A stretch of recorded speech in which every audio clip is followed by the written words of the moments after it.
তো বন্ধুসকল আপুনি যদি এতিয়া পৰ্যন্ত পিজি এডমিশ্যন লাভ কৰা নাই অৰ্থাৎ MA MSc MCom আপুনি এডমিশ্যন ল'ম বুলি ভাবি আছে কিন্তু এডমিশ্যনৰ কাৰণে সুযোগ পোৱা নাই বা এডমিশ্যন ল'ব পোৱা নাই গুৱাহাটী ইউনিভাৰ্চিটিত হওক ডিব্ৰুগড় ইউনিভাৰ্চিটিত হওক তো বন্ধুসকল তেতিয়াহ'লে এই ভিডিঅ'টি আপোনাৰ কাৰণে বহুত ইনফৰ্মেটিভ হ'বলৈ গৈ আছে কাৰণ এই ভিডিঅ'টিত আপোনালোকক মই জনাবলৈ গৈ আছোঁ আসাম ইউনিভাৰ্চিটিত আপোনালোকে ডাইৰেক্ট স্পটভাৱে পিজি এডমিশ্যন ল'ব পাৰিব আৰু এই পিজি এডমিশ্যন আপোনালোকে MA MCom MSc MPharm MAd আদি বিষয়ত আপোনালোকে কৰিব পাৰিব তো বন্ধুসকল তেতিয়াহ'লে ইয়াৰ এডমিশ্যন প্ৰক্ৰিয়া কেনেকুৱা ধৰণৰ হ'ব বা ইয়াৰ এপ্লাই প্ৰক্ৰিয়া লাষ্ট ডেট কেতিয়া কোনসকল শিক্ষাৰ্থী এই পিজি এডমিশ্যন ল'ব পাৰিব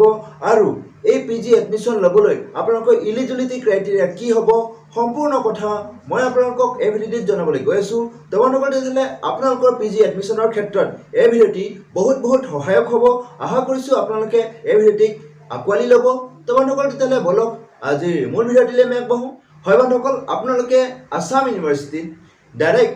পিজি এডমিশ্যন ল'ব পাৰিব স্পট এডমিশ্যন হ'ব অৰ্থাৎ আপোনালোকে এপ্লাই কৰিব লাগিব কিন্তু আপোনালোকৰ এডমিশ্যনৰ কোনো ধৰণৰ এন্ট্ৰেন্স টেষ্ট দিব নালাগে আপোনালোকে এপ্লাই কৰক আৰু ইয়াৰ এপ্লাই প্ৰক্ৰিয়া আৰম্ভ হৈ গৈছে আৰু ইয়াৰ লাষ্ট ডেট তেওঁলোকে অহা 30 আগষ্টলৈকে দিছে 30 আগষ্টলৈকে ইয়াৰ এপ্লাই প্ৰক্ৰিয়াৰ লাষ্ট ডেট দিছে আৰু তেওঁলোকে অহা 6 ছেপ্টেম্বৰ তাৰিখে মেৰিট লিষ্ট পাব্লিছ কৰিব হে তেনেধৰণে আপোনালোকে 6 তাৰিখৰ পৰা 9 তাৰিখৰ ভিতৰত এডমিশ্যন ল'ব পাৰিব আৰু তেওঁলোকে পুনৰ 10 ছেপ্টেম্বৰৰ পৰা ইয়াৰ ক্লাছ আৰম্ভ কৰিব হয় বন্ধুসকল ইয়াৰ কাৰণে আপোনালোকে কোনো ধৰণৰ এন্ট্ৰেন্স বা এক্সাম দিয়াৰ কোনো প্ৰয়োজন নাই আপোনালোকে স্পট এডমিশ্যন ল'ব পাৰিব আৰু যদি ভেকেন্সি থাকে তেতিয়াহ'লে 13 ছেপ্টেম্বৰ তাৰিখে তেওঁলোকে পুনৰ সেকেন্ড মেৰিট লিষ্টটো পাব্লিছ কৰিব তো বন্ধুসকল তেতিয়াহ'লে কোনসকল শিক্ষাৰ্থী এই পিজি এডমিশ্যনৰ কাৰণে ইলিজিবল হ'ব সেইটো মই আপোনালোকক ক্লিয়াৰ কৰি দিওঁ হয় বন্ধুসকল এই পিজি এডমিশ্যন সেই সমূহ শিক্ষাৰ্থীসকলৰ কাৰণে যিসকল শিক্ষাৰ্থী কুৱেট পিজি ক্লিয়াৰ কৰিছে অৰ্থাৎ যিসকলে কুৱেট পিজি এক্সাম দিছে সেই সমূহ শিক্ষাৰ্থী এই কোৰ্সটো বা এই পিজি এডমিশ্যনৰ কাৰণে এলিজিবল হ'ব অৰ্থাৎ যদি আপুনি কুৱেট পিজি পাস কৰিছে কোৱালিফাই কৰিছে দেন আপুনি এই পিজি এডমিশ্যনৰ কাৰণে এলিজিবল হ'ব আৰু আপোনালোকে সকলোৱে জানে যে আসাম ইউনিভাৰ্চিটিৰ নিজৰ ইউনিভাৰ্চিটি কেম্পাছ আছে আৰু তেওঁলোকৰ আৰু এটা ব্ৰাঞ্চ আছে বা কেম্পাছ এটা আছে সেইটো হৈছে ডিফু কেম্পাছ অৰ্থাৎ আপোনালোকে ইয়াত ইউনিভাৰ্চিটি কেম্পাছৰ কাৰণে এপ্লাই কৰিব পাৰিব বা ডিফু কেম্পাছৰ কাৰণে কাৰ্বি আংলঙত যেটো ডিফু কেম্পাছ আছে আসাম ইউনিভাৰ্চিটিৰ এটা ব্ৰাঞ্চ আছে কেম্পাছ আছে তাতো আপোনালোকে এপ্লাই কৰিব পাৰিব হয় বন্ধুসকল এই দুটা ইনষ্টিটিউচনত আপোনালোকে পিজি কৰিব পাৰিব আৰু কি বিষয়ত পিজি কৰিব পাৰিব বলক তেতিয়াহ'লে স্ক্ৰীনলৈ আমি যাওঁ তো বন্ধুসকল তেতিয়াহ'লে এইটো হৈছে আসাম ইউনিভাৰ্চিটিৰ অফিচিয়েল নটিফিকেশ্যন যেটো পিজি এডমিশ্যনৰ কাৰণে তেওঁলোকে পাব্লিছ কৰিছে ইয়াত তেওঁলোকে কৈছে 4 semester post graduate courses master of arts Arabic Bengali economics education English French Hindi history linguistic Manipuri political science philosophy Sanskrit sociology mass communication and Urdu এইকেইটা বিষয়ত আপোনালোকে MA কৰিব পাৰিব নেক্সট MSc যদি আমি চাবলৈ যাওঁ biotechnology chemistry ecology and environmental sciences art science life science and bioinformatics mathematics microbiology physics statistics and computer science lateral entry তেওঁলোকে এডমিশ্যন আগবঢ়াব MScত আৰু এফালে MComত যদি চাওঁ আমি মাষ্টাৰ অফ MCom পাব আপোনালোকে master of library and information science পাব আৰু মাষ্টাৰ অফ ল এইকেইটাতো আপোনালোকে পিজি কৰিব পাৰিব নেক্সট তেওঁলোকে কৈছে 4 ছেমিষ্টাৰ পিজি কোৰ্सेছ আকৌ master of visual arts master of pharmacy master of computer application অৰ্থাৎ MCA সেল্ফ ফাইনেন্স হ'ব সেইটো খালি নেক্সট আকৌ MAd মাষ্টাৰ অফ এডুকেশ্যন আপোনালোকে কৰিব পাৰিব নেক্সট আকৌ আপোনালোকে কৈছে ইয়াত 4 semester post graduate degree in educational planning and management 4 semester post graduate degree in hospitality and tourism management এইকেইটা বিষয়ত আপোনালোকে পিজি কৰিব পাৰিব নেক্সট তেনেধৰণে ডিপ্ল'মা কোৰ্ছসমূহ আছে এডিশ্যনেল 2 ছেমিষ্টাৰ পিজি কোৰ্ছসমূহ আছে আপোনালোকে এইবিলাক বিষয়ত পিজি কৰিব পাৰিব এইটো হৈছে শিলচৰ কেম্পাছ অৰ্থাৎ হেড কোৱাৰ্টাৰ যেটো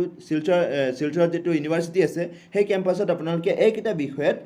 MA MSc MCom বা MCA আদি কৰিব পাৰিব MAd কৰিব পাৰিব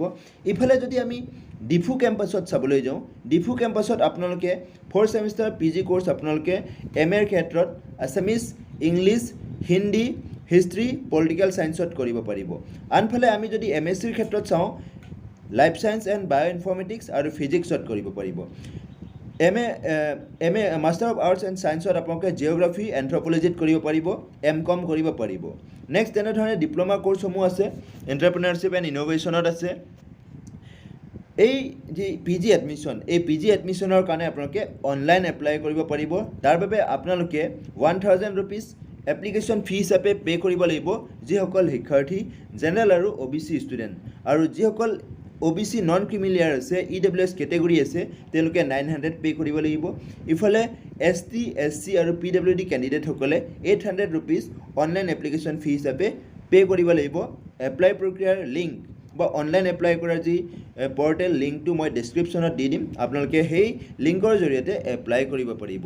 the candidates who have appeared are appearing in degree final examination 2024 of Assam University or any other recognized university may apply for admission to PG courses with QET score অৰ্থাৎ যিসকল শিক্ষাৰ্থী final examination দিছে আৰু তেওঁলোকৰ exam যদি অহা নাই বা তেওঁলোকে যদি এতিয়া পৰ্যন্ত ফাইনেল ৰিজাল্ট তেওঁলোকৰ ঘোষণা হোৱা নাই তেতিয়াও সেই শিক্ষাৰ্থী ইলিজিবল হ'ব বুলি কৈছে কেৱল মাত্ৰ তেওঁ QET স্ক'ৰটো থাকিব লাগিব however such candidates must submit a copy of their final result of degree examination to the respective department within 3 days of the result publication অৰ্থাৎ যেতিয়া ৰিজাল্ট পাব্লিছ হ'ব তেতিয়া তেওঁলোকে within 3 daysৰ ভিতৰত সেই ফাইনেল যেটো এক্সামৰ যে ফাইনেল ৰিজাল্ট হেতু তেওঁলোকে সাবমিট কৰিব লাগিব নেক্সট আমি যদি চাওঁ non submission of degree final mark sheet and non compliance of eligibility criteria of respective department shall automatically cancel of the candidature অৰ্থাৎ যদি সাবমিট নকৰে তেতিয়াহ'লে তেওঁৰ candidature cancel হ'ব বুলি কৈছে নেক্সট আপোনালোকৰ থাকিব লাগিব QET PG 2024 score for admission to PG courses is mandatory অৰ্থাৎ যিসকল শিক্ষাৰ্থী QET PG 2024 exam qualify কৰিছে বা স্ক'ৰ তেওঁলোকে কৰিছে তেওঁলোকৰ কাৰণে এই PG কোৰ্সটো এডমিশ্যন আগবঢ়াইছে আৰু তেওঁলোকৰ QET PG স্ক'ৰ থকাটো মেণ্ডেটৰী বুলি ইয়াত স্পষ্টভাৱে মেনশ্যন কৰিছে হয় বন্ধুসকল লগতে তেওঁলোকে কৈছে Assam university reserve 50% seats in PG program for candidates graduated from the affiliated college of the Assam University অৰ্থাৎ আসাম ইউনিভাৰ্চিটিয়ে কি কৰিছে 50% seat ৰিজাৰ্ভ কৰি ৰাখিব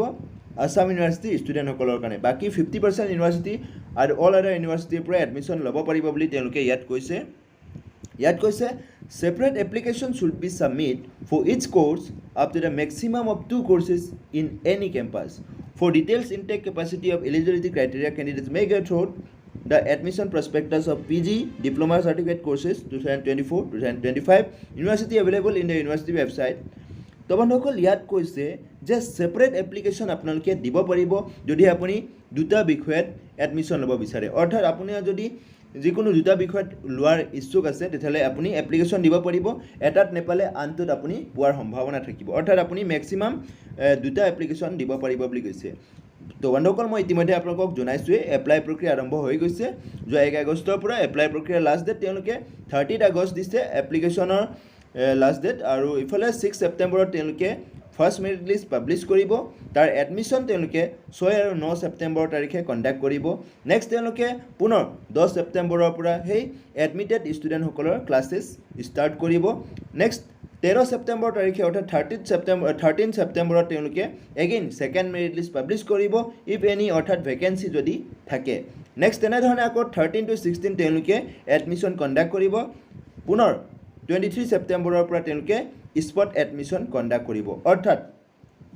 যদি সেকেন্ড মেৰিট লিষ্টৰ পাছতো যদি ভেকেন্সি থাকি যায় তেতিয়াহ'লে তেওঁলোকে 23 ছেপ্টেম্বৰৰ পৰা যিকোনো স্ক'ৰ থকা শিক্ষাৰ্থীয়ে স্পট এডমিশ্যন ল'ব পাৰিব অৰ্থাৎ এইটো তেওঁলোকে ভাল কৰিছে কি যিসকল শিক্ষাৰ্থী QET PG দিছে তেওঁলোকৰ মানে মিনিমাম যেটো স্ক'ৰ আছে আপুনি এক্সাম যদি কোৱালিফাই কৰিছে এক্সাম দিছে দেন আপুনি স্পট এডমিশ্যন ল'ব পাৰিব 23 ছেপ্টেম্বৰ তাৰিখে হয় বন্ধুসকল এইটো বহুত ভাল কথা আপোনাৰ নাম ফাৰ্ষ্ট মেৰিট লিষ্টত অহা নাই সেকেন্ড মেৰিট লিষ্টত অহা নাই তাৰপিছত আপুনি 23 ছেপ্টেম্বৰ তাৰিখে স্পট এডমিশ্যনৰ কাৰণে ইউনিভাৰ্চিটি কেম্পাছ হওক বা ডিফু কেম্পাছত আপুনি যাব পাৰিব তো বন্ধুসকল এতিয়ালে আপুনি ইতিমধ্যে আসাম ইউনিভাৰ্চিটিত PG এডমিশ্যন কেনেকৈ ল'ব পাৰিব ইয়াৰ এডমিশ্যন প্ৰচিডিউৰ কেনেকুৱা ইয়াৰ এপ্লাই প্ৰক্ৰিয়াৰ লাষ্ট ডেট কেতিয়া কোনসকল শিক্ষাৰ্থী এলিজিবিলিটি লাভ কৰিব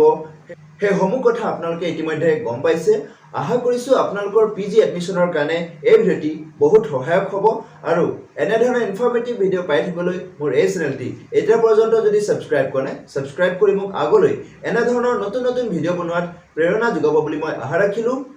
আৰু এই ভিডিঅ'টি শেষলৈকে চোৱাৰ বাবে আপোনাক অশেষ ধন্যবাদ জয় আই অসম।